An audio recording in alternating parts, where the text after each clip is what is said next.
Welcome to Lasang Pinoy. One might call this the ugly duckling of Filipino cuisine. It starts out as the most unappetizing of things. You have big knuckles, o panang baboy, koko, and all that funky stuff. But once it goes through the process of boiling, drying, and deep frying, it becomes irresistibly delectable. One simply cannot say no to crispy pata. Tikman natin ito.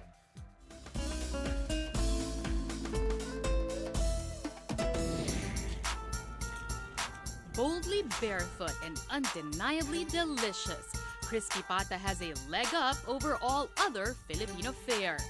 But diner beware, it isn't for the faint at heart, because crispy pata is an in-your-face reminder of where your food comes from.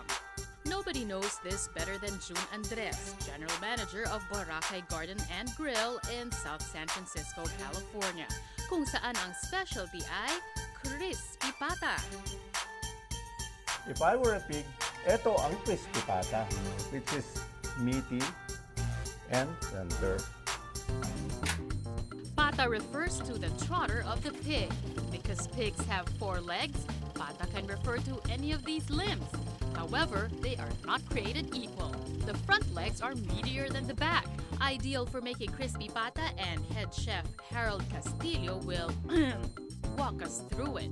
Not all Filipino restaurants serve the whole thing. They only serve halfway. If you can serve this, it's like the ligaments and stuff, you know, the white stuff, that's the one of the best part in pata for me. The entire pata, thigh to toe, is partially cooked in water. Chinichil ito, binubudburan ng secret spice, tapos dinideep fry hanggang ang balat ay maging malachicharon sa lutong. Sabayan ito ng atsara at sausawang suka at mamamatay ka sa sarap. Packed with sizzle and crunch for dinner or lunch. Tada! Come to Papa, crispy pata!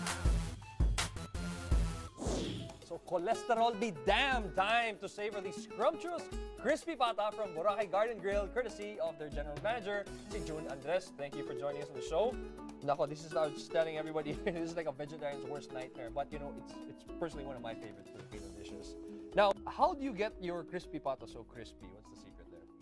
Well, firstly, it starts with a good quality pata, preferably the front feet.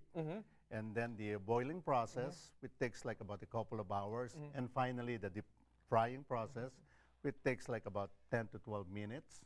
Hindi natin nakita dun sa video yung secret seasoning na nilalagay niyo. Could you give us a clue maybe on what the seasoning is for this?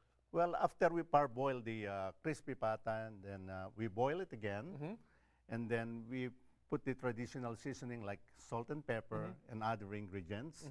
And then after that... Other ingredients. Okay, that's the secret ingredient, yeah. And then after that, we chill it. No, I'm sorry. Before we chill it, you know, we have to put it in room temperature to cool it down, and then we chill it. Okay. You have to chill it like about 6 to 12 hours before you deep fry it. Okay, tapos yung sausawan niya, I understand this is not just your regular sausawan. This is a Japanese-inspired... Si June, by the way, has a culinary background in Japanese cuisine. So you apply it to your Filipino cooking, which is, I think, a great mix. What's in the sausawan? Well, we use the Japanese rice vinegar instead of the Filipino vinegar and mix it with the Filipino soy sauce. And then we put the Japanese mirin wine to make it sweeter. Rice wine? No, it's not the rice wine. Not rice wine, mirin wine. Okay. Mirin wine. And then we put the red onions, garlic, and ginger. Hungry people, come to me. Ladies, come on down. They've been eyeing it from across the room. Let's take a look at the other dishes that you have. Because, you know, very, very interesting to look at. You know, the colors are very nice. This looks like your version of paella negra. Yes, very, very This is one of our signature dishes. The seafood black rice with really snow crab meat. Wow. Scallops, shrimp, and we top it with the crispy calamares. Do you have to call in and say, okay, we want this, or you can just go into the restaurant, order it, and ready to go naman? It is featured in our Boracay Sorry po. specialties, which is #1 really. And then we have our hamachi kama, which is a grilled imported fish from Japan. Yes, I was gonna say, you will not find a Filipino restaurant that serves hamachi anywhere, at least here in this area. Right. Yes. Pahingechi nga ng hamachi. Yung hamachi nyo is, saan galing yan? Sa Japan. yan. Straight from Japan, huh? Sorry. I'm confused. There's a Baka Hawaiian lost in hamachi. translation ako, Yeah, tito. there's a Hawaiian hamachi, there's a Japanese hamachi. Yan ang urig, jaja, from Japan. So they can they can have this whole festival of taste in Boracay Grill. Yes. Hindi, it's not your usual Filipino restaurant, right? We have the Wow. traditional Filipino entrees like the lengua, daing, pinakbet, kare-kare. At saka sa Boracay Grill, talagang feeling mo nasa Boracay ka talaga. I've been there before we even featured you guys. And si Tito mismo magsaserve sa'yo. Talaga? There you go. Oo. Finally, we forgot one last May dish touch. over there in the end. This is called the This is Hawaiian. Go ahead. Okay, this is the famous Hawaiian oxtail soup, and we're introducing it to the Bay Area, The famous. direct from Honolulu. How similar or different is it from our very own kare-kare?